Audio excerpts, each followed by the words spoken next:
Biology, Chapter 17, Theory Video 1. We are going to discuss about selection and evolution.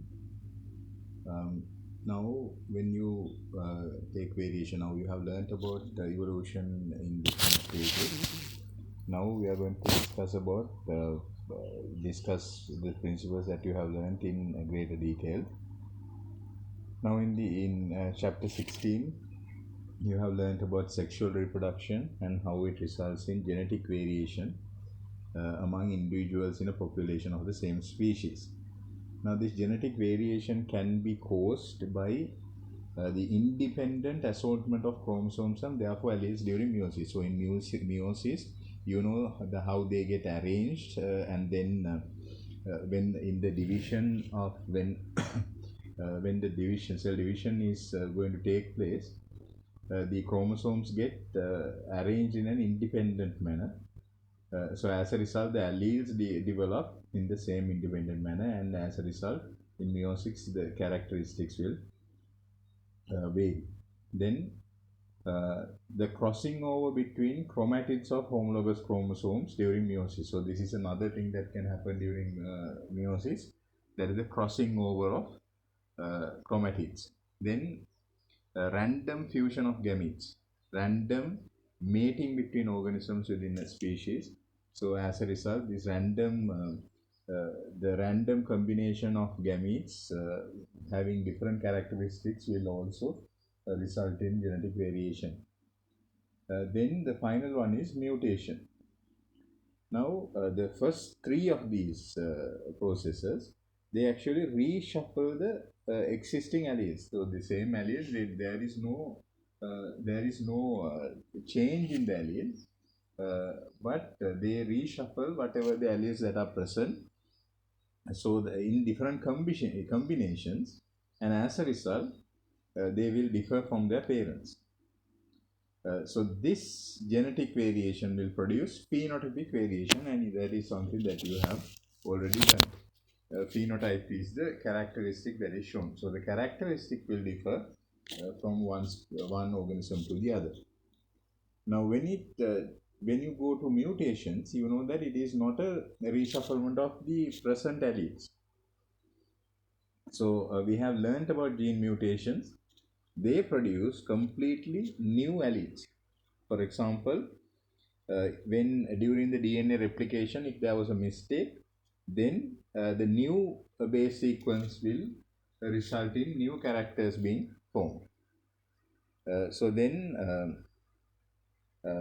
now the sickle cell allele of the sickle cell is the sickle cell anemia that is caused as a genetic disease could be a mistake that was that was resulted as a result of this change. Now these kind of changes are cannot be predicted. We can't predict that it is going to happen. So these are genetic mutations, and the new allele that is going to be produced is usually recessive. Quite often it is recessive. So it does not usually show up in the population until several generations later, after the first mutation has occurred. So now when two descendants of the same of the particular mutated individual, when their descendants, if they mate by chance later on, so that means the recessive means both of the alleles need to be recessive. So when accidentally, that is by chance, if they mate the descendants from one group with the descendants from the other, then the offspring that would be produced would have this they will show the phenotype of the or the characteristic of the mutated gene. So that is one thing that you need to understand. Then genes are, we need to understand that genes are not the only cause of difference between the phenotypes of organisms of the same species. The environment will also affect the phenotype.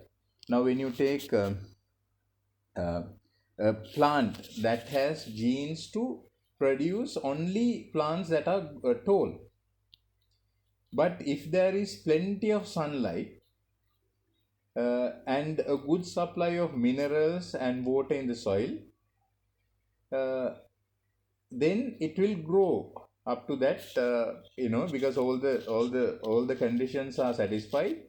It will grow tall and strong.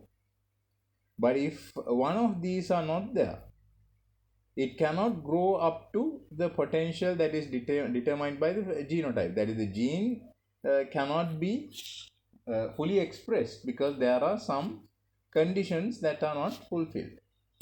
Because for the plant to grow, there are other environmental factors also that would be taken into account. So what we need to understand is, it is not only the genes, but the phenotype of an organism is going to be the result of an interaction between genetic and environmental factors. So if the environmental factors are not supportive of the gene expression, then it might not be expressed as strongly as it should be. Write down a note on this variation. Genetic variation can be caused by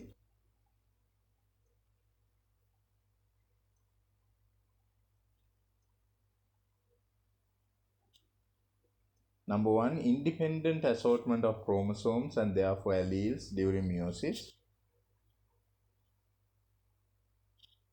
Number two, crossing over between chromatids of homologous chromosomes during meiosis. Number three, random fusion of gametes and random mating between organisms within a species. Final, fourth one, mutation. Leave a line and write. First three reshuffles the existing alleles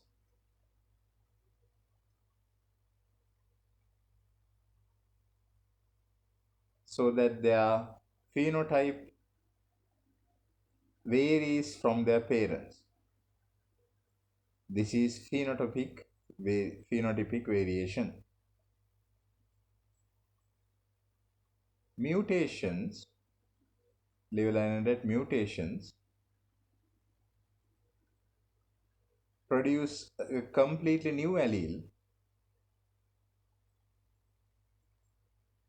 and usually this allele is recessive. As a result, it will not be shown until some generations after the mutation has occurred,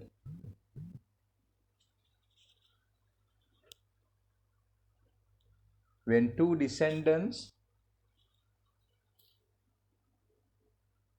of the original organism has mated and produced offspring. Leave a line and write. It is not only the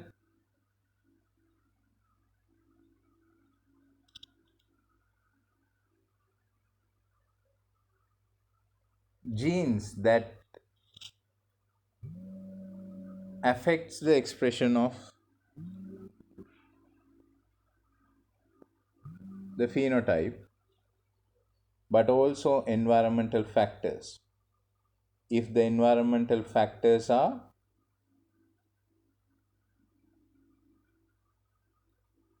not satisfactory to express the full potential of the genotype,